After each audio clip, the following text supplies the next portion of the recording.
Great episode of Shangri-La Frontier. Now we see the Colossi has shown up and definitely has changed the scope of what is going on in this unique quest. Because I will have to say, the comparison between this episode and last week's episode seems to me almost night and day. Last week's episode was all about, them getting the party up, getting together, learning about the ship and all this. And so they were going out to sea, and then they started fighting the little zombie fishermen. And to me, the episode was like, okay, it's all right. But now that the actual scenario is starting, I feel like made this episode so much better because it's really up the stakes as far as what is happening. Because before it seemed like it was a regular mission and it's like, okay, sure, whatever. But now that the Colossi himself has shown up to a degree as far as his little squid R's coming in, this is really like the main stage has started. So yeah, now that Sunraku is in this weird world that we learn is, as the description says, upside down, they are looking up to the sea floor in this like bubble. And the good thing is there's oxygen and stuff for them to breathe and all that. It's really crazy, all the different developments, because I started thinking of a lot of different ways that this mission could go. So anyway, let's take a look and see what's going down here, because there's a lot to this one that I believe would be even deeper if you actually look into it. So Sunraku is in this new city, underwater city, and his allies are nowhere to be seen. Who knows where everyone is at? I would imagine that everyone's kind of split up in different areas, and could be good, could be bad, depending on how things go. Of course, Sunraku has run into an NPC, and I love the fact that this anime still does a great job of having a gamer mind as far as all these questions and answers to it. Because the first things I thought of was like, okay, he's in the city, all right. Yeah, this must be the next phase in the quest, okay. And then it was given a time limit. When the time limit came along, I was like, oh snap, whatever you're giving a mission and you have a time limit to it, just like he said, it's either going to be too much time, where it gives you, the devs are like, okay, you know what, we're going to make sure you have enough time to do what you need to do, or B, not enough time, where you're like, oh man, you need to scramble and get this done or else. And you don't know which is which when you're first starting. So then the natural next thing is, when we're living in this kind of VR world, it's like, if they've given you a week's worth of time to complete whatever it is you need to complete, this kind of equates to like the real world, because I'm pretty sure they don't deal with augmented time the way that we've seen in previous episodes and how everything kind of works out. I'm pretty sure that the 170 hours that's done in the game would be still 170 hours in real world time. You can't just sit there and be like, I'm going to play this for 170 hours straight. People have lives, you got stuff you got to do. So there's got to be some place that you go where you can save, log out, and come back to the same respawn point. And that is all things that Sunraku was thinking about when he first entered this new world. And I just love that they add those elements in, because those are things that, as a gamer myself, I'm thinking about initially, like, okay, all right, we're in this new world. What's up? What's going on? What are the rules? What are the ramifications I have? So then that way I know to exceed those or win the actual, main goal. So I was like, thank you for filling this in, because that definitely is something I'm looking for as I'm watching an anime that has to deal with gaming. We know that from what has been shown that the devs have said that this Colossi is supposed to be the very first Colossi to progress the story to be defeated. So, of course, you're wondering like, all right, if this is supposed to be the first one, what makes it different from all the other Colossi to encourage it to be the very first one that they figure that everyone will be able to defeat? And I think I figured that out, because think of it like this.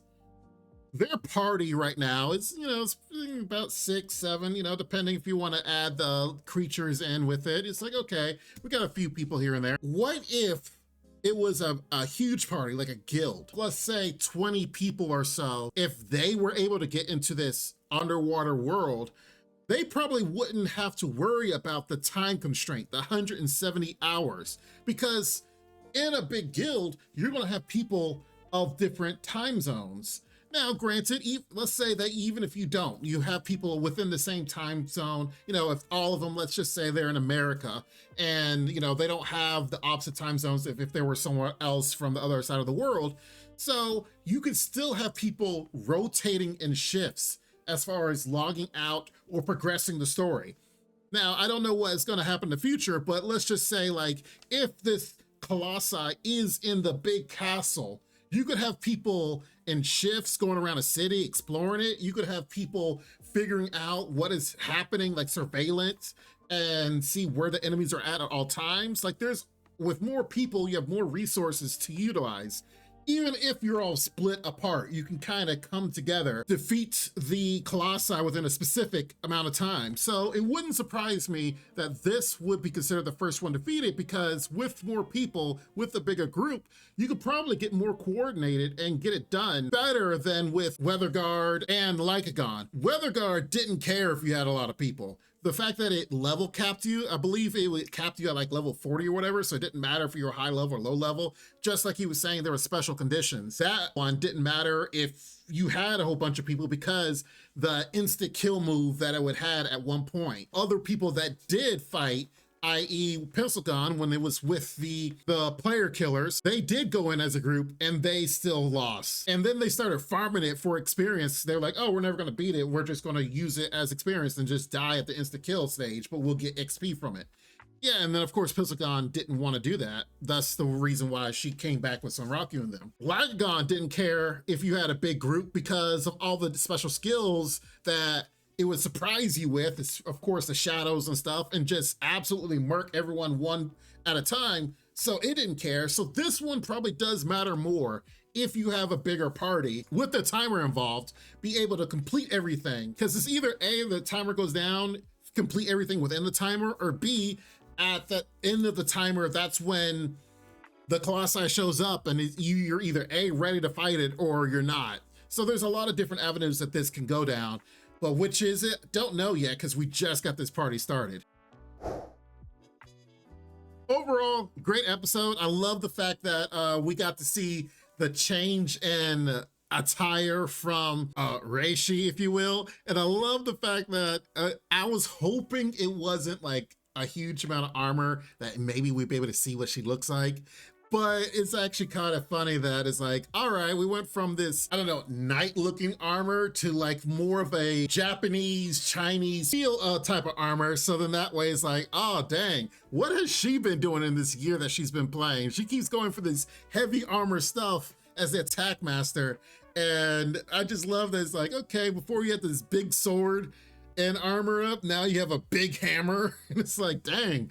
Okay, maybe that's why she's the attack master, because she's seen all the different attacks and the different styles, and she just kind of naturally goes for different ones she likes. It's like, okay, all right, she's a heavy hitter, which is a stark contrast to her in real life.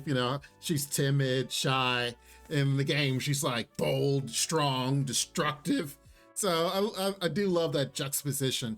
But overall, the change in the atmosphere and the change that we are in this unique scenario is definitely got me hyped up. As you can't, if you haven't already been able to tell, I'm really excited by this, because I definitely now feel like we have the stakes that in order to go after this Colossi, and I'm ready for Sunraku and his party to be able to actually take it on. And it's pretty interesting how they experience lag for the first time and SLF. And of course, lag in a VR game like that that's supposed to be perfect, of course you're like, this isn't right. There's something going on here. And then of course, that's when the Colossi shows up. So this is definitely something that's going to be absolutely really good. And I'm glad that even Sunraku figured out that it's probably because his whole party was on that ship.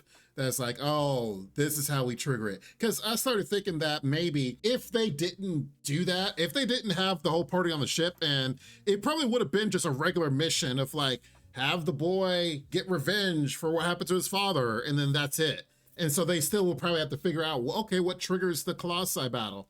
They don't have to figure that out anymore. They know exactly what it does it. So they they're in the midst of it. And I'm looking forward to this merman shark dude or whatever. You know, he is on the main theme song. It seems pretty cool that he could be a strong ally. So, you know, once he gets his weapon, whatever weapon he's looking for, yeah, he might actually be a force to reckon with.